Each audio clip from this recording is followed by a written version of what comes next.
இப்போ நீங்க நம்ம தேர்தல் அறிக்கையெல்லாம் பாத்தீங்களா? கண்ணு நீ படிச்ச பையன் டவுட் ஏதாவது இருந்தா எங்கிட்ட கேள்வி, எங்களுக்கு எங்க வேலை வாய்ப்பு கூட கேட்கலாம் சொல்றது. சரியா? டவுட் இருந்தா கேட்கலாம். இப்போ நம்ம வந்து 8000 ரூபாய் மதிப்புல கூப்பன் கொடுத்தோம். போன டைம் சிஎம் வந்து கையெழுத்து எது போட்டாருன்னு தெரியுமா? யாராவது சொல்லுங்க பாக்கலாம், தெரிஞ்சுங்க. எனக்கு தெரிஞ்சு 2000 ரூபாய்க்கு போட்டாரு. 2000 ரூபாய்க்கு முன்னா போட்டாரு.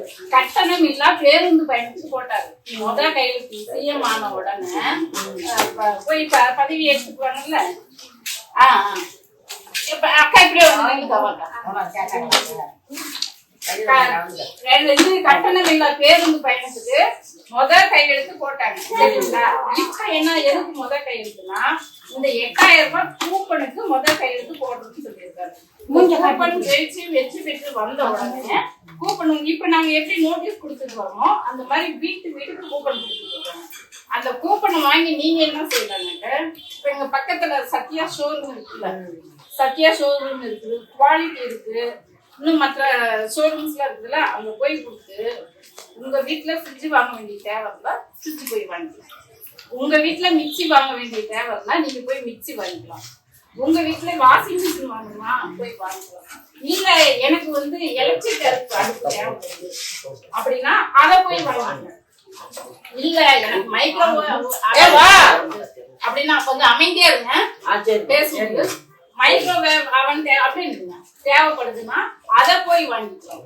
அப்போ என்ன பொருள் வேணும், எந்த கடையில வாங்கணும் அப்படின்னு நாம தான் தேர்வு செய்யணும். இப்போ எடப்பாடி பழனிசாமி ஃப்ரிட்ஜ் கொடுக்குறேன்னு சொல்லியிருக்காரு. ஃப்ரிட்ஜ் கொடுத்தா அது நம்ம வீட்டுல எல்லாரும் வீட்லயும் இருக்கு. இல்லாதவங்க வீட்டுக்கு அது பயன்படும். இருக்கிறவங்க வீட்டுல நம்ம என்ன பண்ணுவோம், அந்த ஃப்ரிட்ஜை தூக்கி ஓரம் கட்டிட்டு இதை கொண்டுட்டு வந்து வைப்போம். ஒண்ணு இதை கொண்டுட்டு வந்து வைப்போம், இல்லைன்னா யூஸ் இல்லாம இருக்கும் இல்லையா? அந்த மாதிரி யாருக்கும் யூஸ் இல்லாம போக கூடாது அப்படின்னா நம்ம முதல்வர் என்ன பண்ணிருக்காரு, கண்ணியும் இந்த மாதிரி ஒரு ஆப்ஷனை கொடுத்துருக்காரு. உங்களுக்கு வேண்டியதெல்லாம் ஏன் பெண்களுக்கு முன்னுரிமை கொடுத்து ஒவ்வொரு நம்ம முதல்வர் சொன்ன திட்டங்கள் எல்லாம் செஞ்ச திட்டங்கள்லாம் இப்ப நம்ம 1000 ரூபாய் கொடுத்தாரா உரிமை தொகை குடும்ப பெண்களுக்குன்னு, கட்டணம் இல்லா பேருந்து பயணம் கொடுத்தாரா, அது மட்டும் இல்ல தோழி விடுதி கொடுத்துருக்காங்க. தோழி உங்களுக்கு தெரியாது, படிக்கிற பிள்ளைங்களுக்கு தெரியும், வேலைக்கு போறவங்களுக்கு தெரியும். அந்த தோழி விடுதி இங்க சேலத்துல இருந்து பக்கத்து அப்படி வந்து வேணும். பக்கத்து மாவட்டத்துக்கு போறாங்க அப்படின்னாக்க அங்க இருக்கிறதுக்கு இடம் வேணும். அது அரசாங்கத்தால் சார்பா ஃப்ரீயா செஞ்சு கொடுக்குறாங்க, கம்மி கட்டணத்துல செஞ்சு கொடுக்குறாங்க. அதே மாதிரி பிங்க் ஆட்டோ திட்டம்னு கொடுத்துருக்காங்க. அந்த ஆட்டோ எதுக்கு அப்படின்னாக்க, இப்ப நீங்க வந்து வீட்டுல இருக்கீங்க, நம்ம பிள்ளைங்களுக்கு வேலை வாய்ப்பு எதுவும் பிள்ளைங்களை வளர்க்க வேண்டிய சூழ்நிலை இருக்கு. நான் ஆட்டோ ஓட்டி ட்ரைனிங் கொடுத்து ஆட்டோவும் ஃப்ரீயா கொடுக்குறேன். இது வரைக்கும் பொம்பளைங்க ஆட்டோ ஓட்ட வந்தது இல்லை. ஆனா பொம்பளைங்க எல்லா துறைக்கும் வரணும். அவங்க யாரும் வேண்டாமா சும்மா இருக்கிறாங்கன்னு யாரையும் சொல்லக்கூடாது. அதனாலதான் வீட்டுல இருக்கிற பொம்பளைங்களுக்கும் நீங்க சும்மா இருக்கணும்னு சொல்லக்கூடாது. சிஎம் வந்து பேசும்போது பாத்தீங்களா, சேலத்துல பேசும்போது காலையில எழுந்துச்சு நைட்டு வரைக்கும் துணி துவைக்கிறோம், பாத்திரம் விளக்குறோம், சாப்பாடு செய்யறோம், மாவு அரைக்கிறோம், காலையில இருந்து நைட் வரைக்கும் செய்யறோம். அவசரமா வேலைக்கு போறவங்க போறாங்க. செஞ்சுட்டு என்ன சொல்றாங்க, அவங்க வீட்டுல சும்மாத்தான் இருக்கிறாங்க, அவங்க கொண்டாடி என்ன செய்யறாங்க, சும்மாத்தான் இருக்கிறாங்க அப்படின்னு சொல்றாங்க. அதுக்காகத்தான் இந்த பெண்களுக்கு தான் ஒரு மரியாதை வேணும். இது 1000 ரூபாய், இந்த 1000 ரூபாயை கொடுத்தா நம்ம உழைக்கிற உழைப்புக்கு ஒரு அங்கீகாரம் அரசாங்கம்.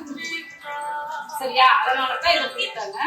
இன்னும் பெண்களுக்கு நிறைய திட்டங்களை கொடுத்துட்டே இருக்கிறாங்க. காரணம் என்னன்னாக்க, இந்த பொம்பளைங்க வீட்டை திருப்பிய வரணும், அவங்களுக்கு உண்டா அறியாமையா அவங்க செஞ்சு யாரும் கையும் எதிர்பார்க்காம சுயமா நிக்கணும் அப்படின்னு நினைக்கிற இப்ப எத்தனை கட்சி வேணாலும் வரலாம். ஒரே முதல்வர் மட்டும்தான் அப்படி நினைக்கிறாரு. வேற யாரும் இந்த பொண்ணுங்களை முன்னு கொண்டு முதல்வர் மட்டும்தான் நினைக்கிறாரு. ஆமா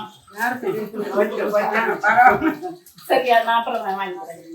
இவர் மட்டும்தான் நினைக்கிறாரு நம்ம பசங்களுக்கு வேலை கொடுக்குறாரு. நியோ டைட்டில் பூங்கான்னு இருக்கு, மாவட்டத்துக்கு ஒண்ணு கொண்டு தராங்க. 2 லட்சம் இளைஞர்களுக்கு வேலை வாய்ப்பு கொடுக்குறாங்க. அதே மாதிரி நம்ம மாவட்டத்துக்கு நியோ டைட்டில் பூங்கா வரப்போகுது, ஆல்ரெடி இருக்கு. திமுக அரசாங்கம் தானே கொண்டுட்டு வந்தது. இங்கதான் உங்களுக்கு அதெல்லாம் தெரியாது, எங்களுக்கு தான் அந்த வரலாறு தெரியும். உங்களுக்கு வேலைக்கு மட்டும்தான் போக தெரியும். யார் செஞ்சாங்க என்ன செஞ்சாங்கன்னா அதெல்லாம் உங்களுக்கு தெரியாது. அதை நாங்க தான் கத்து சொல்லணும். அதுவும் திமுக அரசாங்கம் தான் கொண்டுட்டு வருது. இப்போ மாவட்டத்துக்கு ஒரு நியோ டைட்டில் கொண்டுட்டு வராங்க. அது மட்டும் இல்ல, துணை நகரங்கள் 5 உருவாக்குறாங்க. அதுவும் வந்து இந்த தொழில்நுட்பத்துக்காக துணை நகரங்கள் உருவாக்குறாங்க. சரியா? இளைஞர்களுக்கு நிறைய வேலை வாய்ப்பு அறிக்கையை நம்மளுடைய தேர்தல் பசங்க விளையாட்டு துறையில சிறப்பா வருகின்றது. உதயநிதி பண்ணிட்டு பாக்குறது இல்ல, விளையாட்டு துறையில எவ்வளவு முக்கியமா பண்றாங்க. இப்ப நான் ஏன் உன்னை கூப்பிட்டு இங்க நிக்க வச்சு பேச வச்சேன்னா, 4 பேருக்கு நீ நாளைக்கு போன் பண்ணி சொல்லுங்க, இந்த கட்சிக்காரங்க வந்தாதான் இந்த கட்சி ஜெயிச்சாட்டா நமக்கு வந்து நல்லது நடக்கும், நமக்கு வேலை வாய்ப்பு கிடைக்கும், நடிகருங்க பின்னாடி நம்ம போக கூடாது. நடிகருங்க அவன் பொண்டாட்டி பிள்ளையே பார்க்கல, அவனுக்கு ஒரு பேப்பர் எடுத்து இப்படி ஒரு 5 நிமிஷம் பேப்பர் இல்லாம பேச தெரியல. அதுவும் யாரோ எழுதி கொடுத்தத பேச ஒரு நடிகர். இப்ப நமக்கு நல்லது செய்யணும்னு என்ன இருந்தா ஏன் புத்தியில இருந்து வரணும். யாரோ எழுதி கொடுத்து நான் பேசணும்னாக்கே எனக்கு நல்லது செய்ய முடியாது. நான் யோசிக்கணும், நான் நல்லது செய்யணும். சரியா? அந்த நடிகனால யோசிக்க சுயமா பேச தெரியல, சுய சிந்தனை இல்லாத அரசியலுக்கு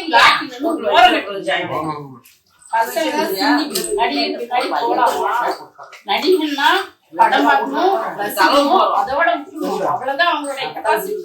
நாட்டை கொடுக்க கூடாது. சரியா? அதனாலதான் உங்ககிட்ட இவ்வளவு நேரம் பேசுறேன். நீயும் உன் ஃப்ரெண்ட்ஸ்